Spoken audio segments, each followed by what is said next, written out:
Tugasku menemanimu.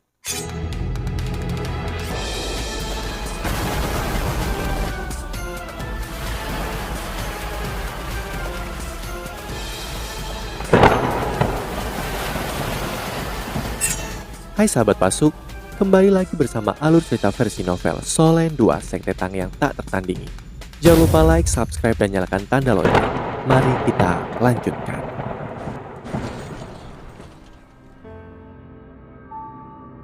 Aku bersedia bergabung dengan Sekte Tang. Bebe berbicara dengan sedikit heran. Adik kecil Huo, Anda perlu memikirkan hal ini dengan cermat. Bergabung dengan sekte bukanlah masalah kecil. Meskipun Sekte Tang kita sudah menurun, ketika semua dikatakan dan dilakukan, kita masih pernah menjadi sekte nomor 1 di bawah langit. Jika Anda menyesali keputusan Anda di masa depan dan ingin mengkhianati sekte ini, tidak peduli apakah itu Tangya atau diri saya sendiri, kami tidak akan memaafkan Anda.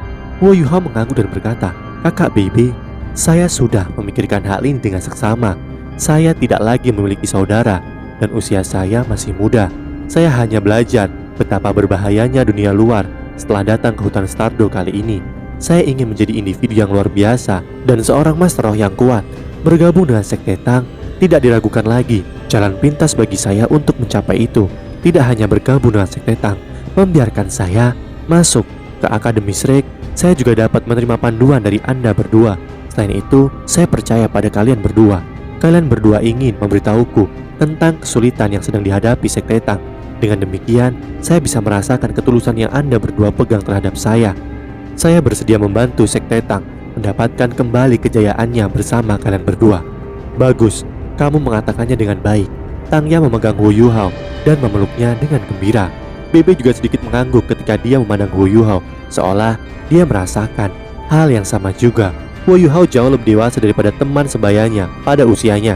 Meskipun ia baru mendapatkan cincin pertamanya setelah ia berusia lebih dari 10 tahun. Dan meskipun bakat itu penting, kerja keras sangat diperlukan. Apalagi dengan fakta bahwa ia adalah pemilik roh pelindung jiwa tubuh tipe spiritual. Dapat dikatakan bahwa Sekte Tang mendapatkannya dengan harga yang sangat murah. Aroma samar di tubuh Tangya menyebabkan wajah Huo Yuhao segera memerah. Dia tidak berani bergerak sama sekali. Dia hanya berdiri di sana dengan polos. Bebe yang sekali lagi membantunya keluar dari situasi yang memalukan ini. Guru Shoya. Baru sekarang Tangya mengendurkan pelukannya di lengan Huo Yuhao. Dia tersenyum padanya dan melihat penampilannya. Dia sangat senang. Jelas, meskipun dia sama sekali tidak mau mengakuinya, alasan pertama dia ingin Huo Yuhao bergabung dengan Sekte Tang adalah karena ikan bakar yang sangat lezat yang dibuatnya. "Yuhao kecil, kamu seharusnya secara resmi menjadi muridku sekarang. Sekte Tang kami hanya memiliki 3 orang seperti sekarang. Dan kami tidak memiliki banyak aturan. Begitu kamu menjadi muridku dan memanggilku gurumu, kamu akan menjadi anggota Sekte Tang kita di masa depan." Tangya berkata dengan tegas. Huo Yuhao mengangguk dan berlutut di depan Tangya. Dia kemudian memberikan penghormatan kepadanya. Murid Huo Yuhao menyapa guru. Tangya berdiri di sana, tidak bergerak. Setelah membiarkan dia memberi hormat 3 kali, dia membantunya berdiri. "Sangat bagus, Yuhao. Di masa depan, Anda adalah murid kedua guru. Akui kakak tertua sulung Anda." Saat dia berbicara, dia menunjuk ke arah Bebe. "Aku mengakui kakak laki-laki tertua." Yuhao membungkuk lagi, kali ini ke arah Bebe. Bebe tersenyum sedikit dan berkata, "Kamu tidak harus begitu sopan, saudara junior. Kita akan menjadi keluarga di masa depan." Tangya tampak santai ketika dia berkata, "Yuhao, kau harus seperti Bebe dan menyebut saya sebagai guru Shoya di masa depan. Namun, jangan belajar menjadi kurang ajar seperti dia, mengerti?" "Ya guru." Setelah memberi hormat, Huo Yuhao jelas jadi sedikit pendiam. Namun, kekosongan dalam hatinya telah banyak stabil. Bergabung dengan Sekte Tang telah menyebabkan rasa aman muncul di dalam hatinya. Perasaan ini tidak muncul dalam hatinya dalam waktu yang sangat lama. Shoya membalik pergelangan tangannya dan mengeluarkan sebuah buku dari suatu tempat. Dia kemudian menyerahkannya kepada Huo Yuhao. "Yuhao kecil, ini adalah salinan catatan harta karun surga misterius dari Sekte Tang kita. Teknik rahasia Sekte Tang kami disimpan di dalamnya. Dan dari semuanya, teknik surga misterius adalah fondasi bagi semua teknik lain yang terkandung di dalamnya. Jika Anda menggunakannya untuk bermeditasi, itu pasti akan meningkatkan kecepatan kultivasi Anda. Kultivasi Anda masih dangkal. Jadi, Mengubah teknik kultivasi Anda ke teknik surga misterius tidak akan memiliki efek samping. Kemudian, BB dan saya akan membimbing Anda dalam kultivasi. Catatan harta karun misterius surga juga memiliki 5 teknik rahasia lagi. Mereka adalah tangan giok misterius yang untuk melatih tangan seseorang, Purple Demon Eyes yang untuk melatih mata seseorang, mengontrol Crane Capturing Dragon yang merupakan teknik menangkap, Ghost Shadow Perplexing Track yang merupakan teknik tipe kecepatan, dan Hidden Weapon 100 Inspiration yang merupakan metode untuk menggunakan senjata tersembunyi. Teknik paling terkenal dari sekte Tang kami melibatkan senjata tersembunyi kami, tetapi Anda perlu membangun fondasi yang baik sebelum Anda bisa mengolahnya. Yang perlu Anda lakukan sekarang adalah memulai mengolah 5 teknik rahasia pertama. Di masa depan, saya akan mengajari Anda cara menggunakan senjata tersembunyi. Sebelumnya, ketika aku mengatakan bahwa sekte Tang kita memiliki teknik rahasia yang sangat cocok untukmu, aku merujuk pada mata setan ungu. Mata setan ungu adalah teknik untuk melatih mata seseorang, dan Anda akan dapat melepaskan serangan spiritual yang sangat kuat setelah mengolahnya sampai tingkat tertentu. Karena jiwa bela diri Anda adalah mata roh, seharusnya tidak ada teknik yang lebih cocok untuk Anda daripada ini. Anda harus melatih teknik ini sebanyak mungkin. Setelah menerima catatan harta karun surga misterius yang diberikan Tangya padanya, Yu Hao dengan hati-hati memasukkannya ke lipatan bajunya. Terima kasih guru, saya pasti akan melakukan banyak upaya untuk mengembangkan teknik ini. BB mengetuk ikat pinggangnya, menyebabkan sabuk yang hitam dan tertanam dengan giok putih bulat muncul di tangannya. Saudara junior, saya akan memberi Anda tiruan jembatan 24 bulan yang pernah dimiliki leluhur Tangsan kami. Anggap saja sebagai hadiah pertemuan dari kakak tertua Anda. Dengan itu, membawa beberapa item pada Anda akan jauh lebih nyaman. Sementara berbicara, BB mengikat sabuk itu ke pinggang Wu Yuhao dan memberitahunya bagaimana cara menggunakannya. Ternyata, ke-24 batu giok yang tertanam di sabuk masing-masing memiliki ruang selebar setengah meter yang dapat digunakan untuk menyimpan berbagai objek. Wu Yuhao hanya perlu membimbing kekuatan jiwanya ke dalam sabuk untuk bisa menggunakannya. Itu adalah alat jiwa yang relatif berharga. Bakat buruk Wu Yuhao tercermin ketika dia mencobanya, tetapi dia bisa setelah beberapa kali mencoba.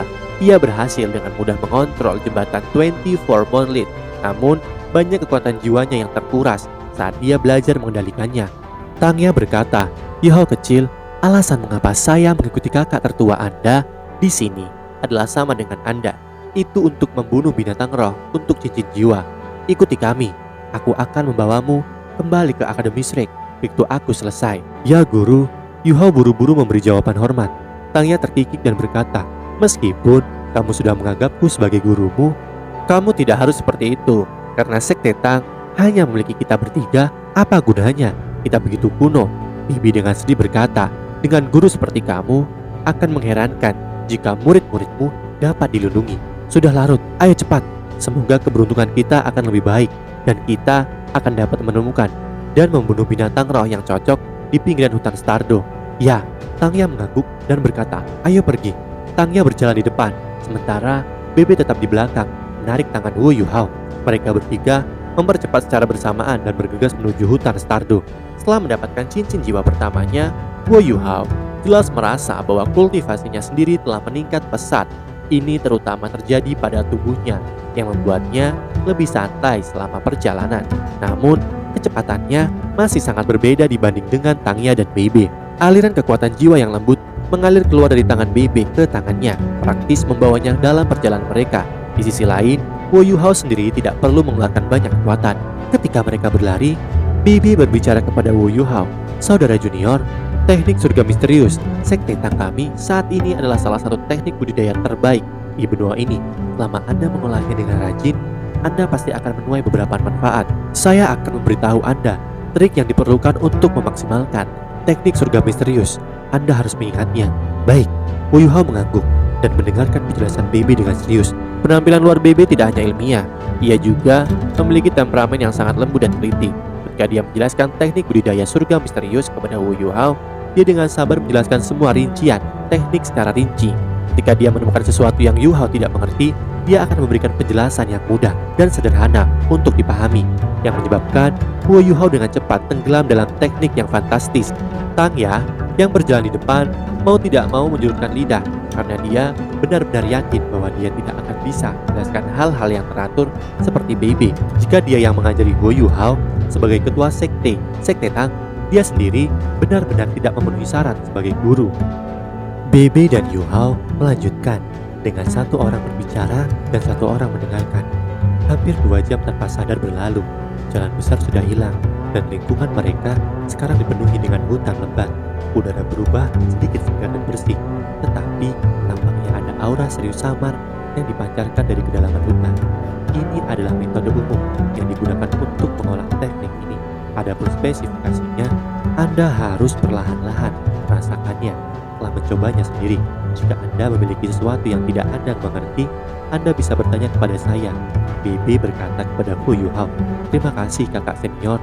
Kaguman Huo Yuhao terhadap Bebe terus meningkat, sementara Bebe telah menjelaskan segalanya kepadanya. Secara alami, rasa hormatnya kepada Bebe telah tumbuh juga. Pada saat ini, Tangya yang telah berjalan di depannya tiba-tiba menembus dingin. Langkah kakinya tiba-tiba berubah ilusi dan tubuhnya langsung berubah menjadi after image berturut-turut ketika dia menerkam ke arah pohon besar. Ketika dia menerkam ke arah pohon besar di sebelah kanan kelompok, satu-satunya hal yang samar-samar bisa dilihat Huo Yuhao adalah beberapa lampu dingin yang berkedip keluar. Babon angin mirip dengan yang hampir membunuhnya sebelumnya jatuh dari puncak pohon. Shoya dengan sedih berkata, babon angin ini hanya makhluk yang paling menjijikan. Mereka tidak hanya mengambil inisiatif untuk menyerang, mereka bahkan meluncurkan serangan diam-diam. Huo Yuhao belum menggunakan mata rohnya sebelumnya, jadi dia sama sekali tidak dapat melihat bagaimana Shoya telah bergerak. Guru Shoya, apakah Anda menggunakan keterampilan jiwa sekarang? Shoya sedikit bangga pada dirinya sendiri ketika dia menjawab, itu bukan keterampilan jiwa, tetapi sinergi dari teknik langkah bayangan hantu sekte Tang dan senjata tersembunyi. Bukankah itu luar biasa? Jika Anda berkultivasi dengan benar, Anda juga dapat menggunakannya bersama di masa depan. Shoya, hati-hati. Ekspresi Bebe tiba-tiba berubah. Dia tiba-tiba mengangkat tangan kanannya dan membuat gerakan ilusi menuju Tangya. Jelas, mereka sering bekerja sama. Ketika jari-jari Tangya mengetuk tanah dengan ringan dan tubuhnya terbang, dia tampak tidak berbobot karena ditarik oleh gaya serap yang diberikan padanya oleh tangan Bebe. Bayangan hitam pekat langsung jatuh ke tanah dan mengeluarkan suara cahaya. Setelah itu, aroma manis kuat menyerang indera semua orang yang hadir. Pikiran Huo Yuhao terasa pusing, tetapi gelombang udara sedingin es melonjak menembus tubuhnya, menyegel mulut dan hidungnya. Kabut dingin melayang keluar dari mulut dan hidung Huo Yuhao, menyebabkan gas racun berbau manis yang sebelumnya dihirupnya disebar ke udara. Atribut es, jiwa bela diri kedua saya. Huo Yuhao segera mempertanyakan aliran asal udara es, namun dia jelas tidak mengendalikannya. Saat dia mulai merasa senang karena efek jiwa bela diri keduanya, Tangnya telah ditarik lebih dekat oleh kekuatan penyerapan tangan Bebe. Dia menggunakan tangan kanannya untuk menekan bahu Bebe, menyebabkan tubuhnya yang halus meringkuk dan kemudian berbalik ke udara untuk mendarat di belakang Bebe. 2 cincin cahaya secara bersamaan bangkit dari kaki Tangnya. Warna kuning cerah bergerak naik dan turun secara ritmis. Kedua cincin jiwanya secara tak terduga memiliki peringkat 100 tahun. Pada saat itu, tanaman rambat biru panjang dengan cepat dilepaskan dari tubuh Tangya. Salah satunya kebetulan membungkus pinggang Huo Yuhao. Namun, dibandingkan dengan Tangya, Bebe yang berdiri di depan lebih mengejutkan Huo Yuhao.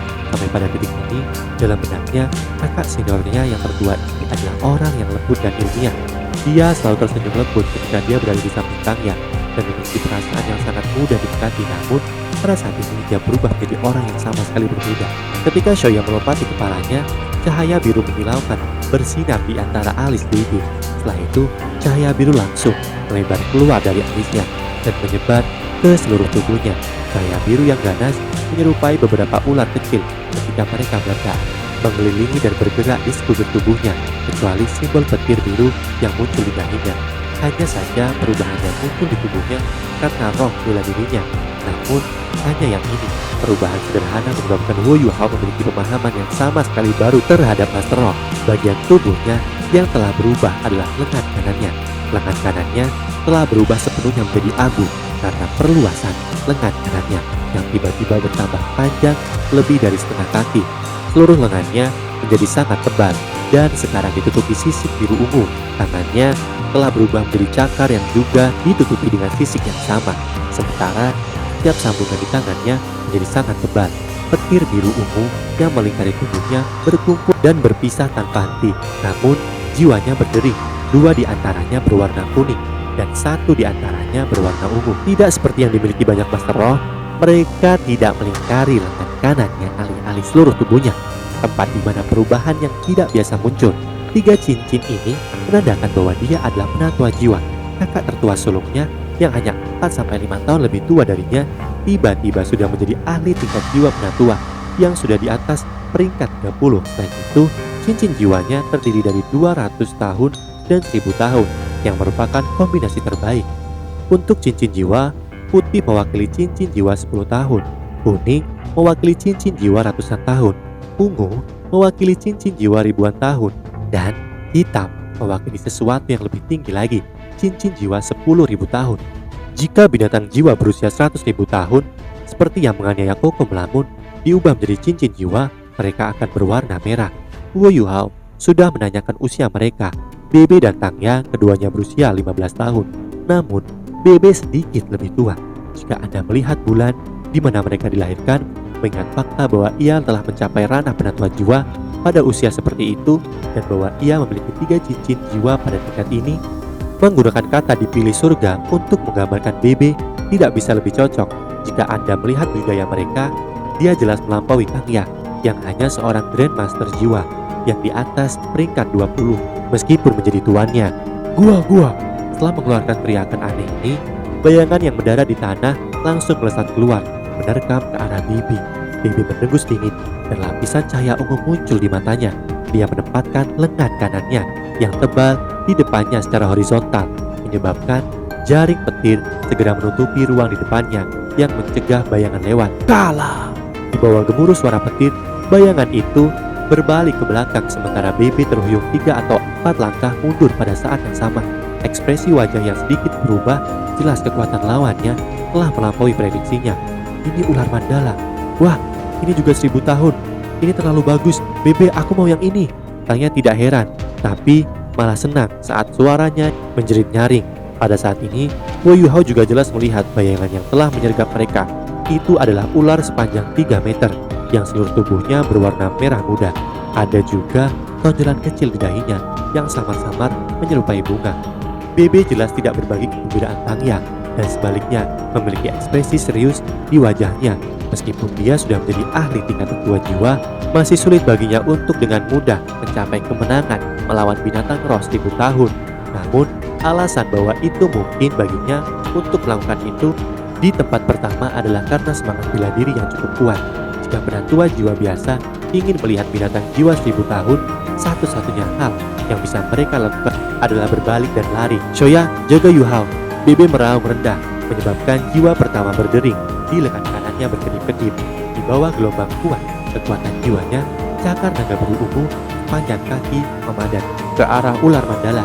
Ini adalah Thunderous Dragon Claw, keterampilan jiwa pertama Bebe. Namun, ular mandala sangat licik. Itu sebelumnya telah bercokol di tanah, tetapi tiba-tiba melesat ke udara saat serangan Bebe diaktifkan. Ekor panjangnya tiba-tiba berputar di udara, langsung menyerupai bayangan berwarna merah muda saat menerkam ke arah Bebe. Bebe tidak mundur, melainkan maju. Dia langsung mencondongkan tubuhnya ke bawah sambil menggunakan langkah bayangan hantu untuk melesat ke depan. Cakar naga petir yang sudah terbang tiba-tiba berbalik ke arah udara untuk mengejar ular mandala dari belakang. Pada saat yang sama, cincin jiwa keduanya menyala. Ular petir yang tak terhitung jumlahnya tiba-tiba meluas secara bersamaan, berubah menjadi panah petir yang melintas di udara, membentuk jaring tebal dan gemuruh yang mencoba menyelimuti ular mandala.